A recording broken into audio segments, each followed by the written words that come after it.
Good morning students. ਮੇਰੇ ਵੱਲੋਂ ਤੁਹਾਨੂੰ ਸਾਰਿਆਂ ਨੂੰ ਪਿਆਰ ਭਰੀ ਸਤਿ ਸ੍ਰੀ ਅਕਾਲ। ਅੱਜ ਆਪਣਾ ਜੋ ਵਿਸ਼ਾ ਹੈ ਉਹ ਹੈ ਨੋਨ ਵਰਬਲ ਰੀਜ਼ਨਿੰਗ। ਪੰਜਾਬੀ 'ਚ ਆਪਾਂ ਕਹਿੰਦੇ ਆ ਸਮੱਸਿਆ ਚਿੱਤਰ, ਸਮ੍ਰਿਤੀ ਤੇ ਆਧਾਰਿਤ। ਇਹ ਰੀਜ਼ਨਿੰਗ ਦਾ ਵਿਸ਼ਾ। ਬਹੁਤ ਸਾਰੇ ਕੰਪੀਟੀਟਿਵ ਐਗਜ਼ਾਮ 'ਚ ਇਹ ਚਿੱਤਰ ਵਾਲੇ ਪ੍ਰਸ਼ਨ ਆਉਂਦੇ ਹਨ, ਤਾਂ ਇਹ ਸਾਰਿਆਂ ਲਈ ਇਹਨਾਂ ਦੀ ਤਿਆਰੀ ਕਰਨੀ ਬਣਦੀ ਹੈ, ਇਹਨਾਂ ਨੂੰ ਸਮਝਣਾ ਬਣਦਾ ਹੈ। ਜੇ ਆਪਾਂ ਨਵੋਦਿਆ ਦੀ ਗੱਲ ਕਰੀਏ ਤਾਂ ਜਵਾਹਰ ਨਵੋਦਿਆ ਵਿਦਿਆਲਿਆ ਦਾ ਜਿਹੜਾ ਪ੍ਰਵੇਸ਼ ਪ੍ਰੀਖਿਆ ਹੈ, ਉਹਦੇ 80 ਵਿੱਚੋਂ 40 ਨੰਬਰ ਇਸੇ ਚੀਜ਼ ਦੇ ਆ, 20 ਨੰਬਰ ਗਣਿਤ ਦੇ, 20 ਨੰਬਰ ਲੈਂਗੁਏਜ ਦੇ ਆ। ਪਰ ਗਣਿਤ ਤੇ ਭਾਸ਼ਾ ਤੁਸੀਂ ਬਹੁਤ ਸਮੇਂ ਦੇ ਪੜ੍ਹਦੇ ਆ ਰਹੇ ਹੋ, ਤੁਹਾਡੀਆਂ ਜਮਾਤਾਂ 'ਚ ਪੜ੍ਹਾਇਆ, ਨੈਸ ਦੀ ਤਿਆਰੀ ਵੇਲੇ ਵੀ ਤੁਸੀਂ ਪੜ੍ਹਿਆ। ਪਰ ਜਿਹੜਾ ਨੌਨ ਵਰਬਲ ਰੀਜ਼ਨਿੰਗ ਹੈ ਉਹ ਤੁਸੀਂ ਇੰਨੀ ਨਹੀਂ ਪੜ੍ਹੀ ਪਹਿਲਾਂ। ਦੂਸਰਾ ਗੱਲ, ਇਹ ਇੱਕ ਕੰਸੰਟਰੇਸ਼ਨ ਦਾ ਵੀ ਟੈਸਟ ਹੁੰਦੀ ਹੈ ਤੁਹਾਡਾ, ਕਿ ਤੁਸੀਂ ਜਿਹੜੀ ਪ੍ਰੋਬਲਮ ਹੈ ਉਹਨੂੰ ਕਿੰਨਾ, ਉਹਦਾ ਪੈਟਰਨ ਕਿਵੇਂ ਫੋਲੋ ਕਰਦੇ ਹੋ, ਉਸ ਪੈਟਰਨ ਦੇ ਬੇਸ ਤੇ ਆਪਦਾ ਆਨਸਰ ਦੇਣਾ ਹੁੰਦਾ। ਤਾਂ ਆਪਾਂ ਥੋੜੀ ਜਿਹੀ ਪ੍ਰੈਕਟਿਸ ਕਰ ਲੈਂਦੇ ਹਾਂ ਇਹਨਾਂ ਦੀ, ਤਾਂ ਕਿ ਆਪਾਂ ਨੂੰ ਜਿਹੜਾ ਪੇਪਰ ਦੇ ਵਿੱਚ ਇਹਨਾਂ ਨੂੰ ਹੱਲ ਕਰਨ ਲੱਗਿਆ ਕੋਈ ਸਮੱਸਿਆ ਨਾ ਆਵੇ। ਤਾਂ ਪਹਿਲਾ ਸਵਾਲ ਹੈ ਜਿਹੜਾ, which of the image A to E is next in the sequence। ਤੇ ਇੱਕ ਸੀਕੁਐਂਸ ਦਿੱਤੀ ਹੈ। ਆਪਾਂ ਅੱਜ ਜਿਹੜੇ ਸਵਾਲ ਕਰਨੇ ਉਹ ਪੈਟਰਨ ਵਾਲੇ, ਸੀਕੁਐਂਸ ਵਾਲੇ ਆ। ਆਪਾਂ ਸੀਕੁਐਂਸ ਲੱਭਣੀ ਹੈ। ਪੰਜਾਬੀ 'ਚ ਇਹ ਸਵਾਲ ਇਸ ਤਰ੍ਹਾਂ ਆਊਗਾ ਕਿ ਆ ਜਿਹੜੀਆਂ 4 ਫੋਟੋਆਂ ਬਣੀਆਂ ਪਹਿਲਾਂ, ਉਸ ਤੋਂ ਬਾਅਦ ਇੱਕ ਕੁਐਸਚਨ ਮਾਰਕ ਵਾਲੀ ਜਿਹੜੀ ਪਿਕ ਬਣੀ ਹੋਈ ਹੈ, ਤੇ ਇਹਦੇ ਵਿੱਚ ਕਿਹੜੀ ਪਿਕ ਆਊਗੀ।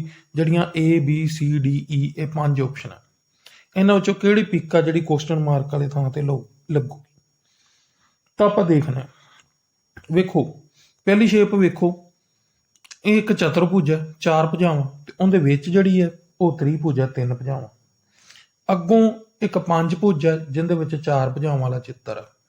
ਉਸ ਤੋਂ ਬਾਅਦ ਅੱਗੇ ਜਿਹੜੀ ਤੀਜੇ ਨੰਬਰ ਤੇ ਸ਼ੇਪ ਹੈ, ਉਹਦੀਆਂ ਤੁਸੀਂ ਭੁਜਾਵਾਂ ਵੇਖੋਗੇ ਤਾਂ ਉਹਦੀਆਂ 6 ਭੁਜਾਵਾਂ ਹੈ, ਪਰ ਉਹਦੇ ਅੰਦਰ ਹੈ ਜਿਹੜੀਆਂ 5 ਭੁਜਾਵਾਂ ਵਾਲੀ ਕਿਰਤੀ ਹੈ। ਉਸ ਤੋਂ ਬਾਅਦ ਆ ਜਿਹੜੀ ਕਿਸ਼ਤੀ ਵਾਂਗੂ ਕਿਰਤੀ ਵੇਖ ਰਹੀ ਹੈ, ਇਸ ਦੀਆਂ 7 ਭੁਜਾਵਾਂ, ਤੇ ਉਸ ਦੇ ਅੰਦਰ ਜਿਹੜੀ ਹੈ ਉਹ ਉਸ ਦੀਆਂ ਜਿਹੜੀਆਂ 1 2 3 4 5 ਤੇ 6 ਜਿਹੜੀ ਐਲ ਜੀ ਬਣੀ ਹੋਈ ਹੈ, ਉਹਦੀਆਂ 6 ਭੁਜਾਵਾਂ। ਜਾਨੀ ਆਪਾਂ ਨੂੰ ਪੈਟਰਨ ਇੱਕ ਸਮਝ ਆ ਗਿਆ ਵੀ ਅੰਦਰ ਜਿਹੜਾ ਹੈ ਇੱਕ ਭੁਜਾ ਬਾਹਰਲੀ ਕਿਰਤੀ ਦੀ ਵੱਧ ਰਹੀ ਹੈ, ਇੱਕ ਅੰਦਰਲੀ ਦੀ ਵੱਧ ਰਹੀ ਹੈ। ਅਖੀਰ ਤੇ ਆਪਾਂ ਵੇਖਿਆ ਜਿਹੜੀ ਆ ਚੌਥੇ ਨੰਬਰ ਤੇ ਕਿਸ਼ਤੀ ਜੀ ਵਾਂਗੂ ਸ਼ੇਪ ਬਣੀ ਹੈ, ਉਹਦੀਆਂ ਜੋ 7 ਭੁਜਾਵਾਂ ਤੇ ਉਸ ਦੀ ਅੰਦਰਲੀ ਦੀਆਂ ਜੋ ਵੇਖਿਆ ਆਪਾਂ ਜਿਹੜੀ ਐਲ ਜਾਂ ਇੱਕ ਸੀੜੀ ਵਾਂਗੂ ਜਿਹੜੀ ਸ਼ੇਪ ਬਣੀ ਹੋਈ ਹੈ, ਉਸ ਦੀਆਂ 6 ਭੁਜਾਵਾਂ। ਤਾਂ ਉਸ ਦਾ ਮਤਲਬ ਆ ਜਿਹੜੀ ਕੁਐਸਚਨ ਮਾਰਕ ਵਾਲੀ ਜਗ੍ਹਾ ਹੈ, ਇਹਦੇ ਬਾਹਰ 8 ਤੇ ਅੰਦਰ 7 ਭੁਜਾਵਾਂ ਵਾਲੀ ਕਿਰਤੀ ਆਊਗੀ। ਇਸ ਤੋਂ ਇਲਾਵਾ ਇਸ ਪੈਟਰਨ 'ਚ ਇੱਕ ਤੁਸੀਂ ਵੇਖਿਆ ਹੋਊਗਾ, ਪਹਿਲਾਂ ਡਾਰਕ ਕਲਰ ਦੀ ਹੈ, ਅੰਦਰਲੀ ਵਾਈਟ ਕਲਰ ਦੀ ਸ਼ੇਪ ਹੈ, ਉਦੋਂ ਬਾਅਦ ਬਾਹਰਲੀ ਵਾਈਟ, ਅੰਦਰਲੀ ਡਾਰਕ, ਫਿਰ ਬਾਹਰਲੀ ਡਾਰਕ ਵਾਈਟ, ਵਾਈਟ ਡਾਰਕ। ਤਾਂ ਜਿਹੜੀ ਅਖੀਰਲੀ ਸ਼ੇਪ ਆਊਗੀ ਉਹਦੀ ਖਾਸੀਅਤ ਇਹ ਵੀ ਹੋਣੀ ਚਾਹੀਦੀ ਹੈ, ਦੂਜੀ ਸ਼ਰਤ, ਵੀ ਉਹਦੀ ਜਿਹੜੀ ਹੁਣ ਬਾਹਰਲੀ ਆ ਉਹ ਡਾਰਕ ਹੋਵੇ ਤੇ ਅੰਦਰਲੀ ਵਾਈਟ ਹੋਵੇ। ਤਾਂ ਇਹ 2 ਸ਼ਰਤਾਂ ਆਪਾਂ ਲਾਉਂਦੇ ਹਾਂ। ਇਹ ਵੇਖੋ, ਇਹ ਦੇ ਵਿੱਚ ਬਾਹਰਲੀ ਵਾਈਟ, ਅੰਦਰਲੀ ਡਾਰਕ ਹੈ, ਤਾਂ ਇਹ ਆਨਸਰ ਨਹੀਂ ਹੋ ਸਕਦੀ। ਉਸ ਤੋਂ ਬਾਅਦ ਬੀ ਨੂੰ ਵੇਖੋ, ਬੀ ਦੇ ਵਿੱਚ ਬਾਹਰਲੀ ਜੋ ਡਾਰਕ ਹੈ ਤੇ ਉਸ ਤੋਂ ਬਾਅਦ ਅੰਦਰਲੀ ਜਿਹੜੀ ਹੈ ਉਹ ਵਾਈਟ ਹੈ। ਪਰ ਬੀ ਦੇ ਬਾਹਰ ਜਿਹੜੀਆਂ ਬਾਹਰਲੀ ਜਿਹੜੀ ਕਿਰਤੀ ਹੈ ਉਸ ਦੀਆਂ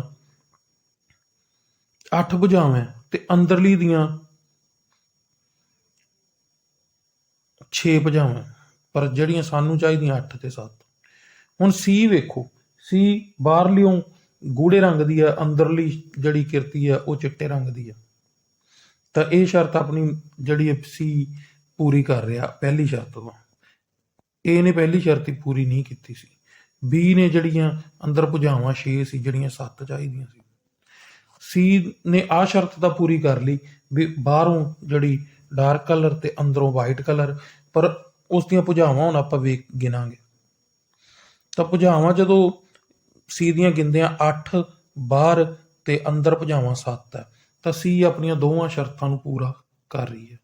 ਜਦੋਂ ਡੀ ਨੂੰ ਤੁਸੀਂ ਵੇਖੋਗੇ, ਡੀ ਦੀਆਂ ਬਾਹਰਲੀਆਂ ਭੁਜਾਵਾਂ ਹੀ 7 ਹੈ, ਤਾਂ ਇਹ ਜੋ ਬਾਹਰ ਭੁਜਾਵਾਂ 8 ਚਾਹੀਦੀਆਂ ਸੀ ਆਪਾਂ ਨੂੰ।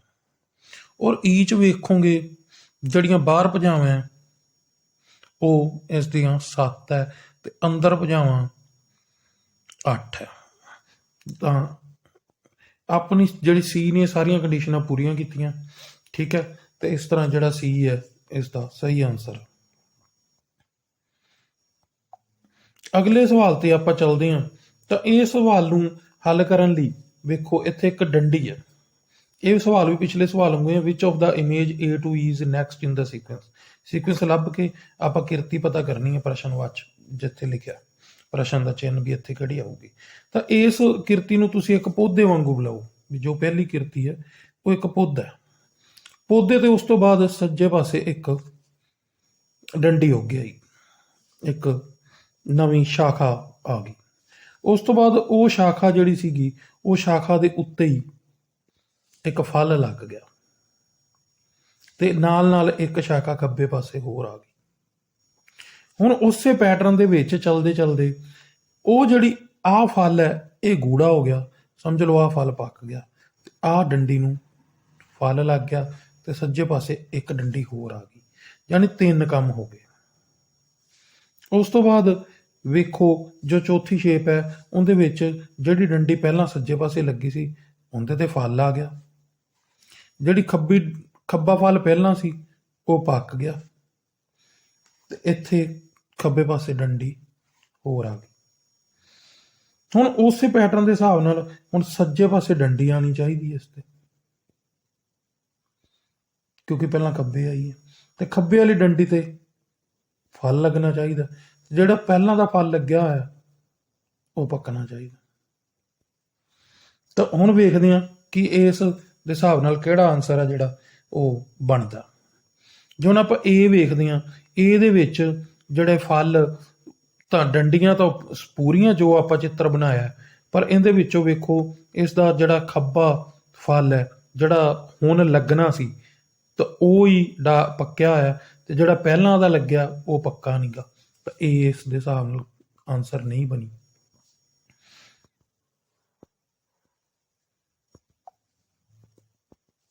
ਜਦੋਂ ਹੁਣ ਆਪਾਂ ਬੀ ਨੂੰ ਵੇਖਦੇ ਹਾਂ, ਬੀ ਦੇ ਵਿੱਚ ਜੋ ਡੰਡੀ ਹੈ ਉਹ ਖੱਬੇ ਪਾਸੇ ਆ ਕੇ ਲੱਗੀ ਹੈ, ਔਰ ਜਿਹੜੀ ਵਾਰੀ ਸੀ ਉਹਨੂੰ ਸੱਜੇ ਪਾਸੇ ਨਵੀਂ ਡੰਡੀ ਲੱਗਣ ਦੀ ਸੀਗੀ।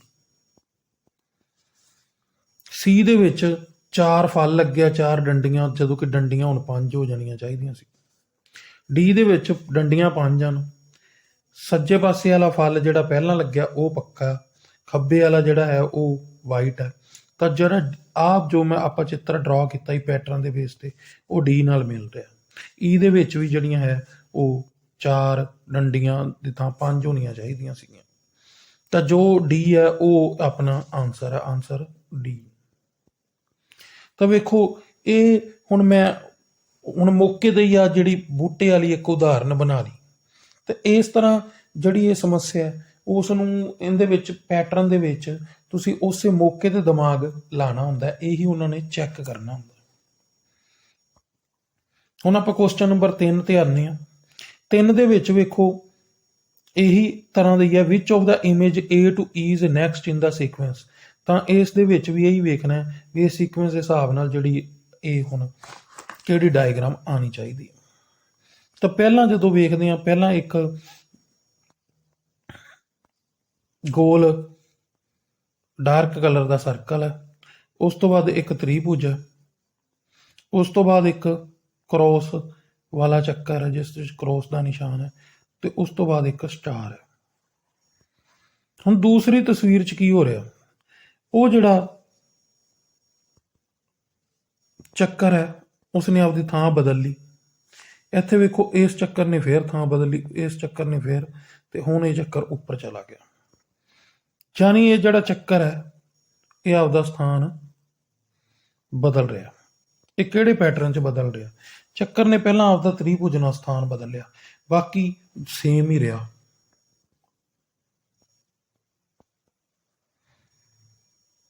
ਫਿਰ ਉਸ ਤੋਂ ਬਾਅਦ ਉਸ ਚੱਕਰ ਨੇ ਜਦੋਂ ਦੂਜੇ ਨੰਬਰ ਤੇ ਆ ਗਿਆ ਸੀ, ਉਹ ਚੱਕਰ ਨੇ ਉਸ ਤੋਂ ਜਿਹੜੀ ਕ੍ਰੋਸ ਵਾਲਾ ਚੱਕਰ ਸੀਗਾ ਉਸ ਨਾਲ ਆਪਦਾ ਸਥਾਨ ਬਦਲ ਲਿਆ। ਉਸ ਤੋਂ ਬਾਅਦ ਉਸ ਚੱਕਰ ਨੇ ਇਸ ਸਟਾਰ ਨਾਲ ਆਪਦਾ ਸਥਾਨ ਬਦਲ ਲਿਆ। ਹੁਣ ਇਹ ਚੱਕਰ ਬਿਲਕੁਲ ਥੱਲੇ ਪਹੁੰਚ ਚੁੱਕਾ ਸੀ, ਤਾਂ ਹੁਣ ਇਸ ਚੱਕਰ ਨੇ ਫਿਰ ਉੱਥੋਂ ਤ੍ਰਿਭੁਜ ਨਾਲ ਸਥਾਨ ਬਦਲ ਲਿਆ। ਤ੍ਰਿਭੁਜ ਥੱਲੇ ਆ ਗਈ, ਚੱਕਰ ਬਿਲਕੁਲ ਉੱਤੇ ਚਲਾ ਗਿਆ। ਹੁਣ ਉਸ ਪੈਟਰਨ ਦੇ ਹਿਸਾਬ ਨਾਲ ਜਿਹੜਾ ਹੈ ਚੱਕਰ ਨੇ ਹੁਣ ਦੂਜੇ ਨੰਬਰ ਦੀ ਕਿਰਤੀ ਨਾਲ ਆਪਦਾ, ਦੇਖੋ ਇੱਥੇ ਵੀ ਚੱਕਰ ਨੇ ਦੂਜੇ ਨੰਬਰ ਦੀ ਕਿਰਤੀ ਨਾਲ ਆਪਦਾ ਜਿਹੜਾ ਸਥਾਨ ਬਦਲਿਆ ਸੀ, ਤੇ ਬਾਕੀ ਉਵੇਂ ਰਹੀ ਸੀ। ਤੇ ਹੁਣ ਉਸੇ ਪੈਟਰਨ ਦੇ ਹਿਸਾਬ ਨਾਲ ਇਹ ਜਿਹੜਾ ਚੱਕਰ ਹੈ ਉਹ ਹੁਣ ਥੱਲੇ ਆ ਜਾਊਗਾ, ਤੇ ਇਹ ਆਪਦਾ ਸਥਾਨ ਇਸ ਕ੍ਰੋਸ ਵਾਲੇ ਚਿੱਤਰ ਨਾਲ ਬਦਲ ਲੂਗਾ। ਬਾਕੀ ਜਿਹੜੇ ਆ ਉਵੇਂ ਰਹਿ ਜਾਣਗੇ। ਹੁਣ ਆਪਾਂ ਵੇਖਦੇ ਹਾਂ ਵੀ ਜੋ ਆਪਾਂ ਚਿੱਤਰ ਬਣਾਇਆ ਇਸ ਪੈਟਰਨ ਨੂੰ ਫੋਲੋ ਕਰਦੇ ਹੋਏ ਕਿ ਉਹ ਇਸ ਨਾਲ ਕਿਹੜੀ ਆਨਸਰ ਨਾਲ ਜਿਹੜਾ ਉਹ ਮੈਚ ਕਰਦਾ। ਤਾਂ ਵੇਖੋ ਜਿਹੜੀ A ਹੈ ਉਹ ਪਹਿਲਾਂ ਕ੍ਰੋਸ ਵਾਲਾ, ਫਿਰ ਚੱਕਰ ਹੈ, ਫਿਰ ਉਸ ਤੋਂ ਬਾਅਦ ਸਟਾਰ ਹੈ, ਤੇ ਉਸ ਤੋਂ ਬਾਅਦ ਤ੍ਰਿਭੁਜ ਹੈ। ਤਾਂ ਇਹ ਜੋ ਆਪਾਂ ਪੈਟਰਨ ਹੈ ਇਹ ਇਸ ਨੂੰ ਫੋਲੋ ਕਰ ਰਿਹਾ। ਉਸ ਤੋਂ ਬਾਅਦ ਜੇ ਆਪਾਂ B ਨੂੰ ਵੇਖੀਏ ਤਾਂ B ਦੇ ਵਿੱਚ ਚੱਕਰ ਉਹ ਉਸੇ ਜਿਹੜਾ ਪੰਜਵੀਂ ਖੀਰਲੀ ਆਕ੍ਰਿਤੀ ਸੀ ਉਹ ਵਾਲਾ ਹੀ ਹੈ, ਸਿਰਫ ਥੱਲੜਿਆਂ ਦੇ ਸਥਾਨ ਬਦਲੇ, ਉਹ ਤਾਂ ਬਦਲਣੇ ਹੀ ਨਹੀਂ ਸੀ। ਤਾਂ B ਇਸ ਦਾ ਆਨਸਰ ਨਹੀਂ ਹੈ। C ਦੇ ਵਿੱਚ ਵੀ ਉਹ ਤ੍ਰਿਭੁਜ ਹੈ ਉੱਪਰ, ਇਸ ਲਈ C ਵੀ ਨਹੀਂ ਹੈ। D ਦੇ ਵਿੱਚ ਇਹ ਕ੍ਰੋਸ ਵਾਲਾ ਉੱਪਰ ਹੈਗਾ, ਪਰ ਨਾਲ ਸਟਾਰ ਨੇ ਵੀ ਸਥਾਨ ਬਦਲ ਲਿਆ, ਉਹ ਬਦਲਣਾ ਨਹੀਂ ਸੀ। ਔਰ E ਦੇ ਵਿੱਚ ਵੀ ਵੇਖੋ ਜਿਹੜਾ ਕ੍ਰੋਸ ਵਾਲਾ ਉਹ ਥੱਲੇ ਚਲਾ ਗਿਆ। ਤਾਂ ਜੋ ਆਪਾਂ ਪੈਟਰਨ ਨੂੰ ਫੋਲੋ ਕਰਕੇ ਜੋ ਸ਼ੇਪ ਬਣਾਈ ਸੀ ਉਹ A ਨਾਲ ਮਿਲਦੀ ਹੈ, ਤਾਂ A ਇਸ ਦਾ ਜਵਾਬ ਹੈ। ਤਾਂ ਬੜੇ ਠੰਡੇ ਦਿਮਾਗ ਨਾਲ ਆਪਾਂ ਨੂੰ ਕਰਨ ਵਾਲੇ ਸਵਾਲ ਹਨ। ਤਾਂ ਆਪਾਂ ਅਗਲੇ ਸਵਾਲ ਤੇ ਚੱਲਦੇ ਹਾਂ। ਤਾਂ ਇਸ ਵਿੱਚ ਸਾਨੂੰ ਦੋ ਗੇਂਦਾਂ ਦਿਖਾਈ ਦੇ ਰਹੀਆਂ ਹਨ, ਇੱਕ ਕਾਲੇ ਰੰਗ ਦੀ ਹੈ, ਇੱਕ ਚਿੱਟੇ ਰੰਗ ਦੀ ਹੈ, ਜਿਹੜੀਆਂ ਇੱਕ ਚੱਕਰ ਦੇ ਵਿੱਚ ਹਨ ਜਿਸ ਦੇ 5 ਭਾਗ ਹਨ। ਤਾਂ ਇਹ ਜਿਹੜੀ ਕਾਲੀ ਗੇਂਦ ਹੈ ਇਹ ਇਸ ਤਰ੍ਹਾਂ ਜਿਵੇਂ ਘੜੀ ਦੀ ਸੂਈ ਥੱਲੇ ਨੂੰ ਆਉਂਦੀ ਹੈ, ਇਸ ਤਰ੍ਹਾਂ ਕਲੋਕਵਾਈਜ਼ ਘੁੰਮ ਰਹੀ ਹੈ ਘੜੀ ਵਾਂਗੂ। ਪਰ ਜਿਹੜੀ ਚਿੱਟੀ ਹੈ ਉਹ ਇੱਧਰ ਨੂੰ ਜਿਹੜਾ ਕਲੋਕ ਤੋਂ ਪੁੱਠੇ ਪਾਸੇ ਨੂੰ ਘੁੰਮ ਰਹੀ ਹੈ। ਤਾਂ ਆਪਾਂ ਇਹਨਾਂ ਦੋਵਾਂ ਗੇਂਦਾਂ ਦਾ ਪੈਟਰਨ ਪਤਾ ਕਰ ਲਿਆ ਵੀ ਇਹ ਕਲੋਕਵਾਈਜ਼ ਕਿਹੜੀ ਘੁੰਮ ਰਹੀ ਹੈ ਤੇ ਐਂਟੀ ਕਲੋਕ ਕਿਹੜੀ ਘੁੰਮ ਰਹੀ ਹੈ। ਤਾਂ ਬਲੈਕ ਹੈ ਜਿਹੜੀ ਉਹ ਕਲੋਕਵਾਈਜ਼ ਘੁੰਮ ਰਹੀ ਹੈ, ਤੇ ਜਿਹੜੀ ਵਾਈਟ ਹੈ ਉਹ ਐਂਟੀ ਕਲੋਕ ਘੁੰਮ ਰਹੀ ਹੈ। ਐਂਟੀ ਕਲੋਕ ਭਾਵ ਘੜੀ ਦੀ ਸੂਈਆਂ ਤੋਂ ਉਲਟ। ਹੁਣ ਵੇਖੋ ਇੱਕ ਇਸ ਵਿੱਚ ਪੈਟਰਨ ਹੋਰ ਹੈ। ਕਲੋਕਵਾਈਜ਼ ਤਾਂ ਬਲੈਕ ਘੁੰਮ ਰਹੀ ਹੈ, ਪਰ ਬਲੈਕ 2 ਜੰਪ ਕਰ ਰਹੀ ਹੈ, 1 2, ਤੇ ਵਾਈਟ ਹੈ ਜਿਹੜੀ ਉਹ ਐਂਟੀ ਕਲੋਕ ਤਾਂ ਘੁੰਮ ਹੀ ਰਹੀ ਹੈ, ਨਾਲ ਉਹ ਜੰਪ 1 ਕਰ ਰਹੀ ਹੈ। ਤਾਂ ਆਪਾਂ ਨੂੰ ਇਹਨਾਂ ਦਾ ਪੈਟਰਨ ਹੁਣ ਪਤਾ ਲੱਗ ਚੁੱਕਾ, ਠੀਕ ਹੈ।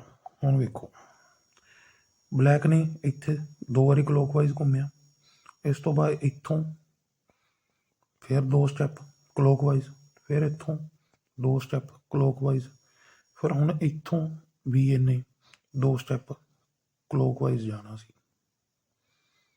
ਤਾਂ ਇੱਥੇ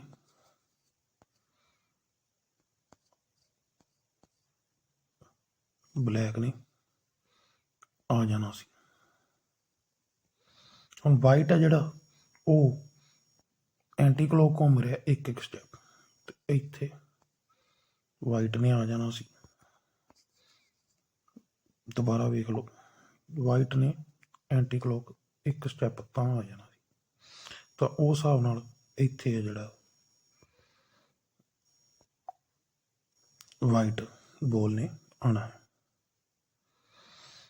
ਹੁਣ ਵੇਖਣਾ ਵੀ ਇਹਦੇ ਨਾਲ ਕਿਹੜੀ ਤਸਵੀਰ ਮਿਲਦੀ ਹੈ। ਤਾਂ ਵੇਖੋ ਜੋ ਤਸਵੀਰ ਆਪਾਂ ਬਣਾਈ ਹੈ ਉਹਦੇ ਨਾਲ B ਹੈ ਜਿਹੜਾ ਉਹ ਨਹੀਂ ਮਿਲ ਰਿਹਾ, C ਵੀ ਨਹੀਂ ਮਿਲ ਰਿਹਾ, D ਵੀ ਨਹੀਂ ਮਿਲ ਰਿਹਾ, E ਵੀ ਨਹੀਂ ਮਿਲ ਰਿਹਾ, सिर्फ ए है अपनी उस पैटर्न ਨੂੰ फॉलो कर रहा है, तो अपना आंसर इत्थे ए है। ठीक है बच्चों, तो जब तुम ध्यान नाल करोगे पैटर्न ਨੂੰ फॉलो तो ਤੁਹਾਨੂੰ बड़ी आसानी नाल ਇਹ सवालों का हल मिल जूगा। तो इत्थे आंसर ए। हुण आपां अगले सवाल ते चलते हैं। लास्ट वाला सवाल है, तो ये इत्थों मैं तुहानूं जिवें चौथे सवाल च क्लोक ते एंटी क्लोक समझाया, इहदे विच भी उही क्लोक एंटी क्लोक नाल ही तुहानूं जिहड़ा सवाल दा हल लभ जूगा। इस तो इलावा पंजवें सवाल नूं ध्यान नाल वेखोगे तो एक चीज़ होर 180 डिग्री घूमना की हुंदा वो भी, ते मिरर वाइज की हुंदा उहदा भी ज्ञान होना जरूरी है। सारे नाल पहलां आपां गल करदे हां 180 डिग्री घूमण दी। मान लो कोई शेप इंज है तो उत्ते नूं इंज हो जाती है, कोई चीज़ इंज है तो उपर नूं ऐ हो जाती है, या उपर नूं वो एवें है तो थल्ले नूं एवें हो जाती है। इहनूं कहंदे 180 डिग्री ते घूमना। उस तो बाद मिरर, जे कोई चीज़ इंज है तो इस तरह हो जाती है, इहनूं कहंदे आ मिरर होना।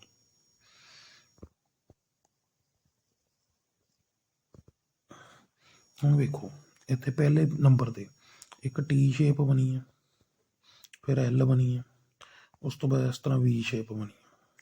हुण जिहड़ी एल है ये इधरों चलेगी, एल यानी कि जो घड़ी की सूइयां की दिशा होंदी है उस तो उल्ट एंटी क्लोक घूम गई। एल इधर भी आई तो नाल नाल उसने आपकी शेप नूं मिरर कर लिया। टी का मिरर च भी टी हुंदा, ठीक है, तो समझ लो उवें दी उवें रह गई। पर यह आई किहड़े पासे, ये इत्थों इधर आ गई, तो यह घूम रही है हुण घड़ी दीयां सूइयां दे हिसाब नाल।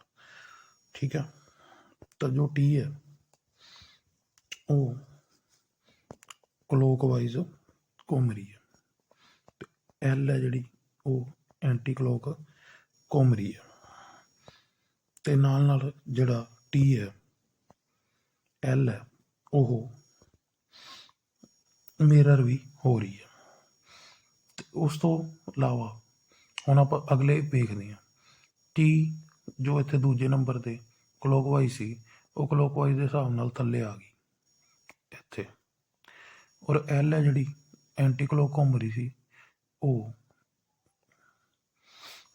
एल भी जिहड़ी है वो एंटी क्लोक घूम रही सी, तो वो इत्थों इत्थे आ गई। दोबारा इसनूं एल दी दोबारा देखो, एल जिहड़ी इत्थों इत्थे आ गई, और टी है जिहड़ी इत्थों इत्थे आ गई।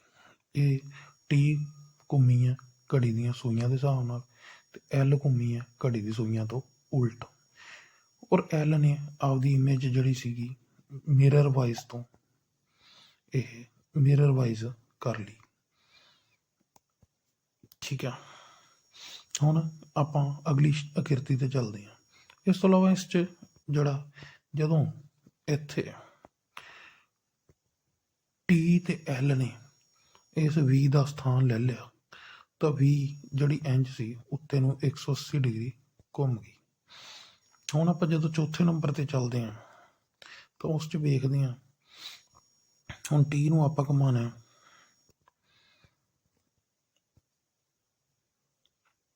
क्लोक वाइज, तो टी घूम के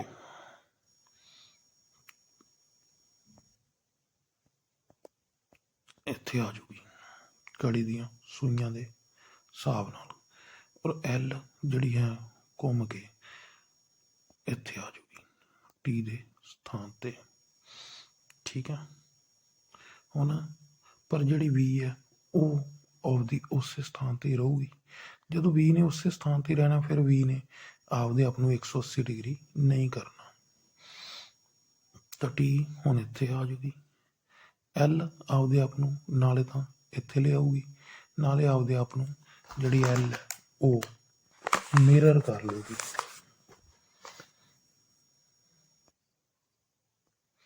तो हुण आपां वेखदे हां इस आकृति नाल किहड़ी आकृति मिलदी है। ਤਾਂ ਦੇਖੋ ਜੋ ਆਪਾਂ ਇੱਥੇ ਚਿੱਤਰ ਬਣਾਇਆ ਇਸ ਨਾਲ A ਨਹੀਂ ਮਿਲ ਰਿਹਾ। ਕਿਉਂ? ਕਿਉਂਕਿ A ਦੇ ਵਿੱਚ ਤੀਜੀ ਕਿਰਤੀ ਤੋਂ ਬਾਅਦ L ਨੇ ਤੇ T ਨੇ ਸਥਾਨ ਨਹੀਂ ਬਦਲਿਆ। B ਦੇ ਵਿੱਚ L ਤੇ T ਨੇ ਸਥਾਨ ਤਾਂ ਬਦਲ ਲਿਆ ਹੈ, ਤਾਂ ਉਸ ਤੋਂ ਇਲਾਵਾ B ਦੇ ਵਿੱਚ B ਨੇ ਸ਼ੇਪ ਵੀ ਨਹੀਂ ਬਦਲੀ, ਤਾਂ B ਜਿਹੜਾ ਆਨਸਰ ਹੈ ਉਹ ਸਹੀ ਹੈ। ਤਾਂ ਇਸ ਤਰ੍ਹਾਂ ਜੇ ਤੁਸੀਂ ਧਿਆਨ ਨਾਲ ਇਹਨਾਂ ਨੂੰ ਕਰੋ ਤਾਂ ਇਹ ਕਿਰਤੀਆਂ ਦੇ ਸਵਾਲ ਬੜੇ ਆਸਾਨੀ ਨਾਲ ਹੋ ਸਕਦੇ ਆ। ਤਾਂ ਇਸ ਦੀ PDF ਵੀ ਜੇ ਤੁਸੀਂ ਮੇਰੇ ਚੈਨਲ 'ਤੇ ਮੰਗੋਗੇ, ਆਪਦਾ ਫ਼ੋਨ ਨੰਬਰ ਪਾਓਗੇ, ਮੈਂ ਤੁਹਾਨੂੰ ਇਸ ਦੀ PDF ਵੀ ਭੇਜ ਦੂੰਗਾ। ਤੁਸੀਂ ਹੱਲ ਕਰਕੇ ਉਸ ਦੀ ਫੋਟੋ ਮੈਨੂੰ ਸੈਂਡ ਕਰ ਸਕਦੇ ਹੋ। ਠੀਕ ਆ ਬੱਚਿਓ, ਅਤੇ ਇਸ ਚੈਨਲ ਨੂੰ ਵੱਧ ਤੋਂ ਵੱਧ ਲਾਈਕ ਕਰੋ, ਸਬਸਕ੍ਰਾਈਬ ਕਰੋ, ਸ਼ੇਅਰ ਕਰੋ, ਤਾਂ ਕਿ ਇਹੋ ਜਿਹੇ ਸਵਾਲਾਂ ਦੀ ਤੁਹਾਨੂੰ ਹੋਰ ਪ੍ਰੈਕਟਿਸ ਕਰਾਈ ਜਾ ਸਕੇ। Thanks to everyone.